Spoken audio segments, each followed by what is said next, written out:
Well, hello everyone. How are you? Pastor Zac and Kristin Sgro here with you. And we have with us today a very special guest. This is our youngest son. His name is Samuel. And as you can see, Kristin is feeding him. And the reason he is here with us today is we're not really using him as an illustrative point in the video or even a prop. It just so happens that in the life of parents leading a church, it can get a little chaotic at times, and we just we weren't able to catch him at a nap time in order to be able to record this video for whatever happened during the week. And so we are going to record this video with him during this program so that to give you guys a little bit of window into our life. And so as we move on through this, you're going to hear probably some squeals, some yells. That just means he wants some more food, right, dear? Yep. So as we do this, just keep that in mind. And as we bear with it, you guys get to bear with it right along with us. And so today we are in our final discussion on emotionally healthy relationships, and we titled it How to Get Started. And you may be asking yourself, well, if this is the final discussion on emotionally healthy relationships and you've titled it How to Get Started, what on earth are you talking about? And the reality is this, in the journey of emotional health and mature spirituality individually, and then getting to a point where you can have healthy relationships with others, it's a journey that's really lifelong. And we've learned, hey buddy, and we've learned over the period of the last 6 to 7 months around 20 different skills that we can employ in that regard. And so we are saying how to get started because as we end, for a lot of you out there that are tuning in, you haven't begun yet or you're still just beginning. And in a little bit as we go through these final 8 skills that we've learned in emotionally healthy relationships, we are going to ask you to pick 1 or 2 that you'd like to concentrate on and begin your journey of diving deeper into those particular skill sets so that you can master those. And so, Kristin, amidst the banana and a little peanut butter sandwich, I am going to ask you to get started and share, and I can pick up where you have left off and share at least a few of the beginning skills that we've learned during emotionally healthy relationships. Sure. So the first one we learned was the community temperature reading, the CTR. The CTR is designed to help us find and express our God-given voice that would hopefully lead to creating healthy relationships with others. And, a few things that popped out when I first read that chapter was this can be used in a community setting. It can be used one-on-one. You can use this with your spouse, with your kids. And him and Jerry go over 5 different aspects. Pass that paper towel. 5 different aspects of what the CTR is. There it is. There it is. So some of the 5 different things that go into a community temperature reading are as follows. Appreciation, sharing something kind with others. Puzzles, I particularly like this word. Help us ask questions without judging or being negative. I have stated to Zac before, I am puzzled why you do not pick up your socks and throw them in the laundry bin. That's not true, by the way. Maybe it is. And so I say puzzled, and he knows that I'm bringing to him something that's important to me. These are not deep-seated issues. These are just everyday complaints. And I'm bringing it in a way that's respectful, and he knows that by hearing me say, honey, I'm puzzled by the following. Complaints with possible solutions. Help us to express small irritations to others and a possible solution, where the complainer takes responsibility for the complaints and the solution. This is not a time for unloading big time issues. That comes later. I love how Jerry and Pete talk about you're coming with a complaint, but you're also offering up a solution. So it's not just on the hearer to figure out what the next best step is. And this is just the first skill that we learned in the 5 different components. Sure, yeah, this is just the 5 different components. New information, actively sharing what's going on in our lives with others, which helps foster relational growth. I like this one a lot. I've actually currently am starting to use this with my friends. You know, I have a baby at home. I have 3 other kids. Hey, can I interrupt? Yes. This is just how it goes. That's will he eat the you crust don't feed because the he's crust. really gonna start wailing here? There's more banana left. He doesn't eat the banana. You'll eat the banana. Try the crust. You can try the crust. I'll try the crust. So yeah, a little negotiating there. New information, Zach. He doesn't eat the crust. Okay, well maybe he will. Okay, so that would be like sharing with my girlfriends when I get together with them new information. This is something as of lately I'm identifying with myself. I will not readily share what I'm currently struggling with. It's usually, here's what I was struggling with. Now, here's something that God told me. I'm trying to get actively better at sharing like new things that are going on that I don't have solved. That's a way to grow my relationship with my friends and vice versa. And then lastly, hopes and wishes. We share hopes and wishes to reveal our unique soul with each other, to foster an even greater depth to our relationship. And again, these are 5 different things all underneath the first chapter of Community Temperature Reading, and you do not have to do all 5 of these. You can pick and choose which ones you use. 5 areas underneath that first skill set. So the next one that we learned was pass the plate here, and it's now connected to some duct tape, which, you know, that's just, it is what it is.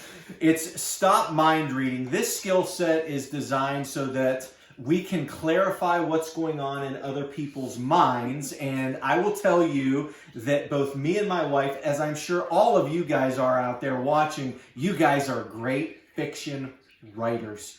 Meaning we can think of what somebody's going through, or that what's going on in somebody else's head, and we can conjure up a false story and begin to live out of that. Stop mind reading is a skill set that we learn to where we can ask them, may I have, would you allow me to read your mind? And then you share with them what you were thinking, and you begin to clarify what they are actually thinking. Can prevent a lot of arguments and conflict in relationships. A third that goes, why are you laughing? He's covering his ears. Yeah, probably because I'm loud. But a third that goes along with mind reading is clarifying expectations. It's a tool that helps determine if what we expect of others, of employees, of those that we have relationships with, if it's fair.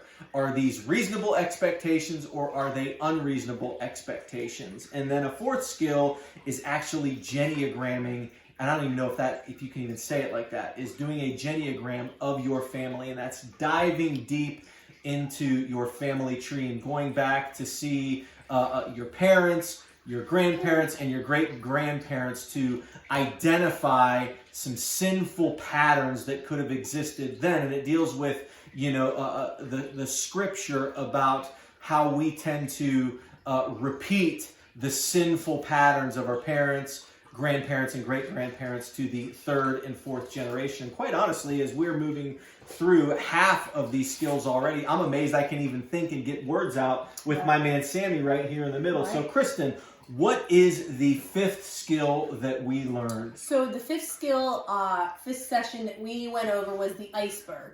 The iceberg was also a chapter in Pete and Jerry Scazzero's book, Emotionally Healthy Spirituality. So we're revisiting this again, and I'm beginning to think we will go to our deathbed revisiting the iceberg that is beneath the water. He talks about how, I think it's 10% of the humans in front of you are, you're getting 10% of the human every day. Everything else, the 90% is hidden underneath, hence the iceberg chapter. Pass the plate there. So the iceberg chapter is all about really paying attention to what's going inside of you. Your emotions, how you feel when you're around certain people, how you don't feel. And then asking the hard question of why, and waiting. I'm not good at waiting, but waiting to see what the Lord has to say. And what I love about this chapter, so he's talking about going internal and sitting and waiting to see what these emotions mean for you, right? What are they connected to? Is there some healing that needs to go on? Why are you so upset every time this person walks into the room, or when you have to write an email back to your boss? why is there a lot of anger that comes up? What scale are we on? The Iceberg. We're still on the Iceberg. I've lost track. So something he says in the book that I love is difficult emotions that go unprocessed cover over pleasurable feelings. So he's saying if we don't process our emotions, it covers up being able to feel peace, creativity, energy, love, joy. So you've got to process these things out. And so I'm trying to think if there was anything else. We end up leaking our emotions on other people if we don't start taking responsibility for them. And so I think this chapter can be harder for those that did not grow up with any value given to emotions, right? And maybe you're told to feel a certain way. No one's ever asking you why you feel that certain way. So that was the chapter on Iceberg. And then this other skill, which was my personal favorite, was listening incarnationally. And so the listening incarnationally chapter, that was all about truly listening to others with our hearts and for what their heart is saying, so we can empathize with them. And so some of the key points that I took from that chapter was, he says, in healthy togetherness, the individuals respect each other's separateness, allowing the other to have their own thoughts, feelings, fears, and values. The prize is emotional connection, not information. I have tended over the past couple of years to listen for information. What can I extract out of what they're saying so I can either relate to them, which I don't think is a bad thing, but it's not so I can then conjure up a very good response in response to what that's the one you're working on, spending the most time. Oh boy, and it's now rolled underneath. Unaccessible. Yes, I can get it. Is that the one you're working on? Yeah, I'm currently, I think there's two that I'm working on, but yeah, that's one of them that I'm working on, is really just being present with people. I'm not there to solve their problems. I'm not there to give the wise Kristin advice, like I thought I once was.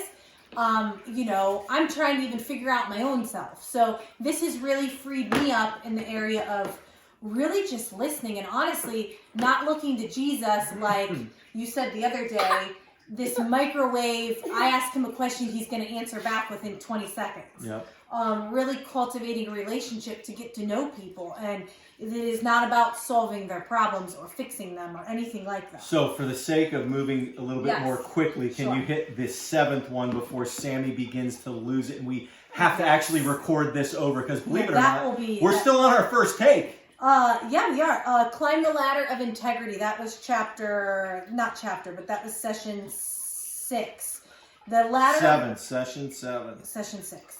Okay, session 6. So the ladder of integrity helps you uncover and clarify your values so you can assert yourself with the other person if appropriate. So this is one of those instances, you notice that you're feeling something, it usually involves another person.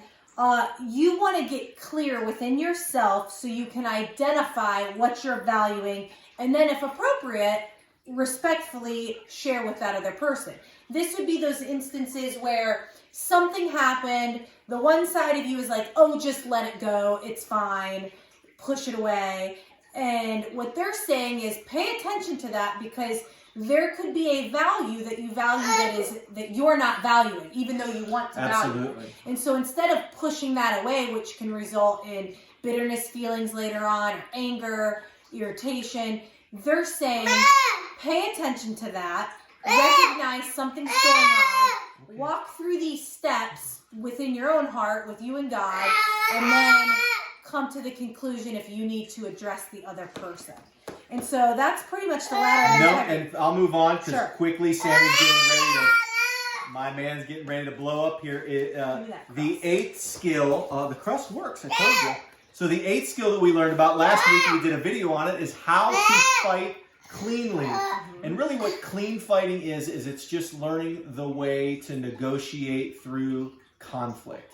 and it's not even really fighting at all, but it also helps to so that you would avoid dirty fighting and going into those times where you might withdraw from that person to exert your power over them so that they would feel bad, or name calling, or bringing up things in the past, whatever it may be the case. And it's a fabulous skill that if you have interest in learning that, you can go back further just a week ago and look into that resource. And we would also recommend, if you could get your book as we come to a conclusion here.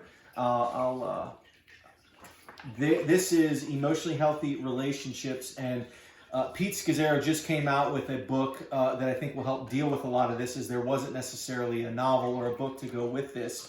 He came out with a book, Emotionally Healthy Discipleship, that will probably hit on some of this stuff. But we want to say that over the course of the last 6 to 7 months, it's been a journey that we've decided to take as a church full of house churches to begin to become an emotionally healthy church. And so for me, the one skill out of maybe the 20 that we've learned over the last 6 to 7 months that I'm going to work on a few of those, but maybe one that I'll share with you is that it would be, what would it be, dear? I'm trying to think. I think the stop mind reading and clarifying expectations is a great tool that you can use in your marriage, as we've done that, but also in employee type relationships and your relationships with other people. And it might seem like a goofy or a rigid approach, but what it actually does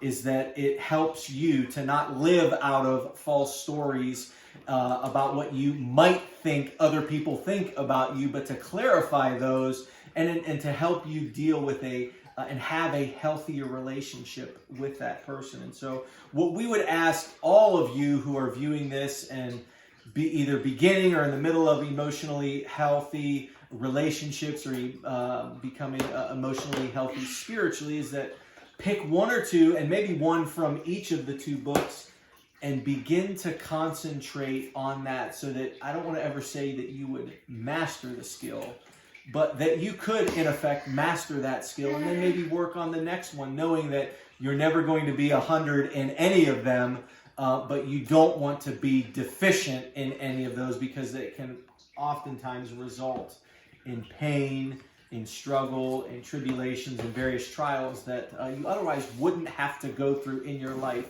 if you learned not only these skills in emotionally healthy relationships, but also the skills from emotionally healthy spirituality. And so, as always, we thank you for bearing with us and bearing with my man Sammy here as he's finishing up lunch. And we want to thank you all. And as always, as we conclude, may you all go in the grace and peace and mercy of Jesus Christ. See you all later.